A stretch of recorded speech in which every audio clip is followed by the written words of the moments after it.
What's good, Josh? Your guy Makai. Welcome back to my channel. Make sure you leave a like, comment, and subscribe. And if you're new, make sure you subscribe. I'm trying to hit 1,000 subscribers, and every subscriber helps. Over here on this channel, we make NBA content. So if you enjoy the NBA as much as I do, please subscribe. And today we're going to be talking about whether I think, the James Harden to Brooklyn Nets rumors are true, whether I think it's a good trade, just what I think about it, overall. And I don't really think it makes sense for Houston to trade, James Harden to the Nets. Because, the idea of James Harden on the Nets is a fun idea, James Harden, Kevin Durant, Kyrie Irving. And it's really fun to think about as fans, but when you get into the logic behind it, it doesn't really make a lot of sense. Because who does Brooklyn have that, Houston can say, oh, yeah, we want him for our future. We could build around him. Karis LeVert, Spencer Dinwiddie. Who do they have? You know what I'm saying? And are the picks going to be good from the Nets? No, they're not. They're going to be late. Late 20s, late first round picks. It's not gonna be great. But if they do somehow convince the Rockets to trade, they're gonna need the house for James Harden, because when you look at the Drew Holiday deal, Drew Holiday got traded for 3 first round picks unprotected and 2 pick swaps. So if you trade up for James Harden and you're the Nets, it's gonna take Karis LeVert, Spencer Dinwiddie, Jared Allen. It's gonna take 4 first round picks unprotected, 3 pick swaps. It's going to take your future.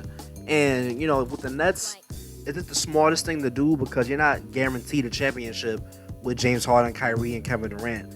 It would be the favorite in my eyes, because, you would imagine that, they fill out the rest of that roster with defensive guys and just, some glue guys together. But when you're trading away all of your picks, you're really mortgaging your future, banking on it working out. And if it doesn't work out, you got to think a little bit as a pessimist. If it does not work out, you're just stuck in no man's land. Because let's say James Harden goes to the Nets, and then let's say Kevin Durant isn't what he used to be. Let's say the Achilles injury is a lot worse than he let on, and let's say he goes, his points per game goes down, his efficiency goes down. Let's just say he's just not Kevin Durant, and let's say Kyrie Irving, gets mad that they traded for James Harden. Let's say that Kyrie goes into that, how he does, gets mad at the media, but gives the teammates his cold shoulder. And let's just say, the worst case scenario, they wouldn't have a first round draft pick until at least 2027. It's 2020. So are you sure you really want to do that? And, why even would the Houston Rockets entertain an offer from, the Nets when Philly is out there, when Denver is out there? There are other teams out there with better deals. Philly could offer Ben Simmons, Matisse Thybulle. They can offer Mike Scott, and they can give you some draft picks. But Ben Simmons is somebody you can build around. Ben Simmons is a guy that, he's 25, 26. He's I think he's 24, 25, but he's a very young guy. You can rebuild. You can start your rebuild right now, because after they traded Robert Covington, my mindset was that, the Houston Rockets are done. Because why would you trade Robert Covington if you plan on running back? How does trading Robert Covington for Trevor Ariza and 2 first round picks, help you? It does not. So obviously they plan to move Westbrook, and they plan to move Harden. I'm pretty sure Westbrook is going to go first, and then you see what you can get. I'm pretty sure you can get maybe 2 first rounders for Westbrook, but for James Harden, you're going to ask for 4.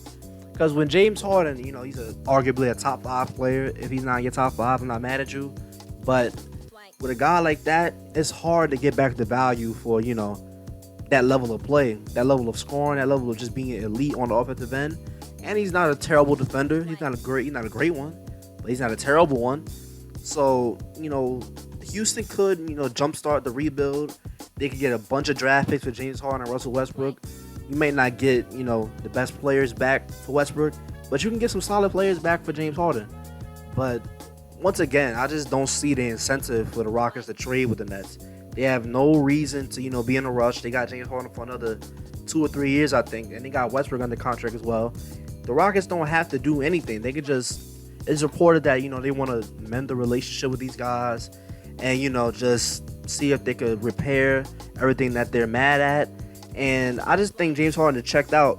He turned down $50 million a year, a 2-year, $103 million extension. So when you got a guy turning down $50 million a year, he wants out. He's done. He's checked out. And he just wants to be on a contender.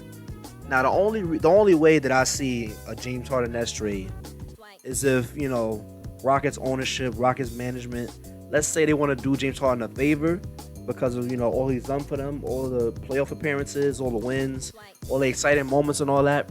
Let's say they want to do James Harden a favor and then trade him to his designated team. Let's say they want to pat him on his back for all that he's done for them. That's really the only way that I see the Nets being an option, because like I said, there's no incentive to do it. Like, the Nets don't have anybody that the Rockets can rebuild around. It doesn't make any sense at all. I guess you'd be happy about the draft picks, but the draft picks aren't going to be great because obviously Brooklyn's going to be a good team if you give them James Harden. But it doesn't make a whole lot of sense to me. The rumors are fun. It's interesting to see. That would be a very interesting team to watch. But when you think about it logically, James Harden to the Nets for Caris LeVert, Spencer Dinwiddie, Jared Allen, a bunch of first-round picks, unprotected, obviously, a bunch of pick swaps. It's really not the best for both teams because, the Nets mortgage their future.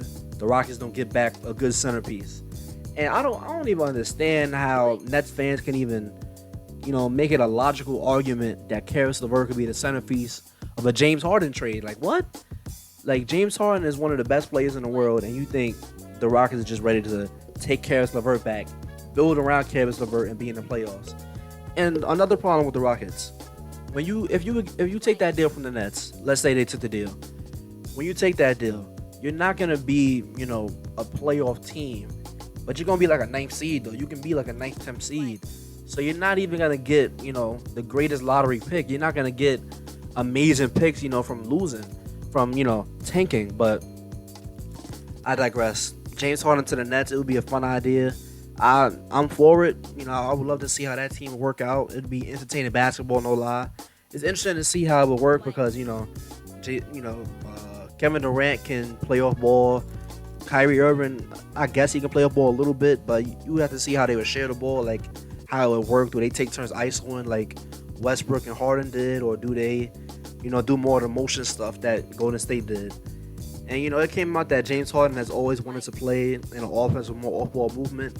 So, there you go right there. Like, the Rockets didn't give him what he wanted. The Rockets didn't let him play, how he wanted.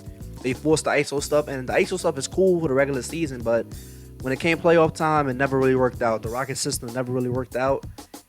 But, James Harden to the Nets, it's a fun idea, but when you think about it, the Rockets really have no reason to take that deal. The Rockets have no logical reason for Caris LeVert to be the guy you rebuild around.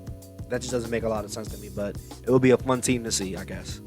But anyway, if you stay to the end of this video, thank you. Don't forget to like, comment, and subscribe, and I'll see you on the next one.